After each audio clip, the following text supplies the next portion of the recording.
وعلى آل إبراهيم إنك حميد مجيد. عن أنس رضي الله عنه أن رسول الله صلى الله عليه وسلم قال: إذا قدم العشاء فابدأوا به قبل أن تصلوا المغرب. متفق علیہ.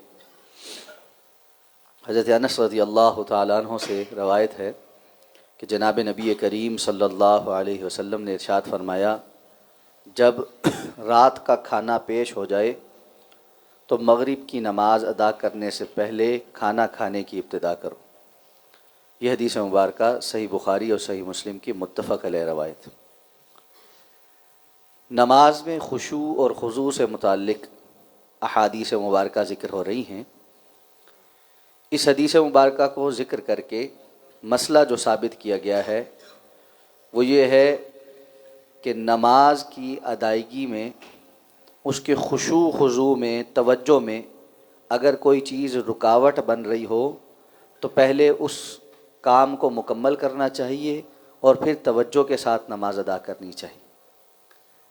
جیسے انسان بھوکا ہے اور کھانا تیار ہے تو ایسے میں اس معاملے میں کہ پہلے میں جلدی سے نماز پڑھ لوں پھر آرام سے کھانا کھاؤں گا، یہ طریقہ درست نہیں ہے. بلکہ طریقہ یہ ہے کہ پہلے میں کھانا کھا لوں پھر میں توجہ سے نماز پڑھوں. ابھی سردیوں کا موسم ہے تو بہت سارے احباب بار بار وضو کرنے سے اجتناب کرتے ہیں کہ سردی لگتی. اب ایسے میں قضائے حاجت کچھ محسوس ہو رہی ہے، وہ توجہ انسان کی ہٹا رہی ہے، اضطراب میں ڈال رہی ہے، لیکن یہ کہہ رہا ہے میں نماز پڑھ لوں پھر واش روم جاؤں گا. یہ درست نہیں. آپ صلی اللہ علیہ وسلم نے اس بندے کو جس کو قضائے حاجت محسوس ہو اس کو یہ حکم دیا ہے کہ وہ پہلے واش روم جائے، فراغت حاصل کرے، اس کے بعد اچھے طریقے سے وضو کر کے اچھے سے نماز پڑھے. تو نماز قابل توجہ ہے.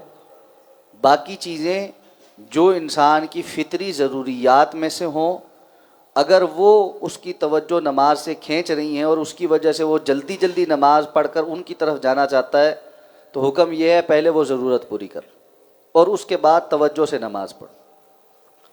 اس حدیث مبارکہ سے یہ بات بھی پتہ چلی کہ جماعت کھڑی بھی ہو اور کھانا آ جائے اور بندہ بھوکا ہو تو اس کو پہلے کھانا کھانا چاہیے اور پھر نماز پڑھنی چاہیے.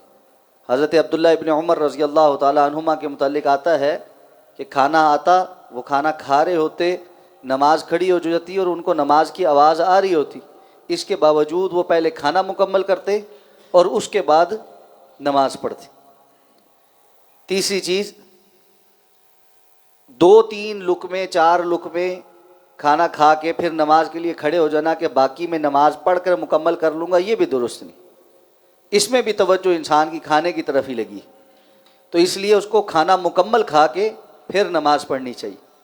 ہاں، اس میں علماء نے یہ بات ضرور بیان کی ہے کہ اگر نماز کا وقت ہی نکل جائے گا، چونکہ یہ مغرب کی نماز کا بالخصوص حدیث میں ذکر ہے اور مغرب کا وقت تھوڑا ہوتا، اگر اس کو یہ محسوس ہوتا ہے کہ میرے کھانا کھانے میں مغرب کا نماز کا وقت ہی نکل جائے گا، نماز قضا ہو جائے گی، تو پھر اس کو پہلے نماز پڑھنی چاہیے.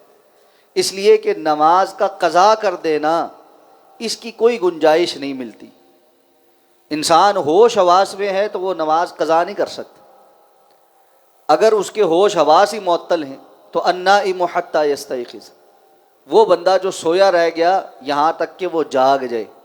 لیکن اس سونے کا مطلب یہ نہیں ہے کہ وہ سوتا ہی رہے کہ جب بس ٹھیک آنکھ کھلے گی، جاگنے کا کوئی انتظام ہی نہیں، نماز قضا ہوتی ہے تو ہو جائے. نہیں، یہ طریقہ کار نہیں ہے.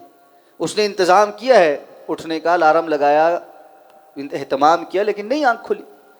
اب ایسے میں جب آنکھ کھلی اس نے فوری طور پہ نماز پڑھی تو یہ تو اس کا عذر ہے. لیکن ہوش حواس قائم ہے اور نماز قضا ہو رہی ہے اور انسان کسی اور کام کو زیادہ ضروری سمجھ رہا ہے، یہ درست نہیں. تو ایسے میں اگر قضا نہیں ہو رہی، وقت موجود ہے، پھر اپنی ضرورت پوری کرے اور اس کے بعد وقت کے اندر نماز ادا کرے.